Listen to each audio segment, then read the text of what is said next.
identitetin, është folur për gjuhën shqipe, sepse ka pasur shumë panele, janë mbi 20 panele që do të vazhdojnë edhe nesër, dhe ti ke qenë edhe pjesë, çfarë kemi bërë mjaftueshëm për diasporën? Ky ka qenë paneli ku ke marrë pjesë sot.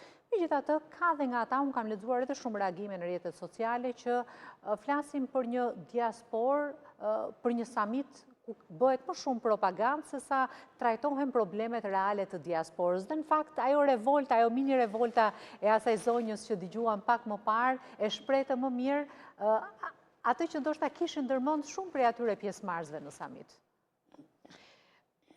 Po, unë isha jo në panel, isha thjesht e ulur, sepse dalim tek ajo që thamë përpara, panelet nuk ishin të vendosura në mënyrë të tillë që të paktën të ishte 50% diasporë edhe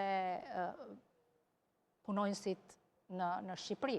Pra kishte më shumë shqiptarë që flisnin se sa përfaqësues diasporës. Kjo është shqetësoj. Po. Edhe unë këtë pyetje shtrova në atë panel, që do t'ishte mirë që neve të ishim të paktën të dëgjoheshit. Po të paktën të dëgjoheshit. Jo vetëm të dëgjohemi, por ne kemi një specifik të veçantë, i jetojmë gjërat, dhe kur vjen një sqarim, ose një modelim, ose një shembull, ose një ide nga diaspora, vjen nga një burim i cili rrjedh prej andej dhe një mirë terrenin e diasporës, problematikat e diasporës, dinamikën e diasporës, arritjet e diasporës, kërkesat e diasporës.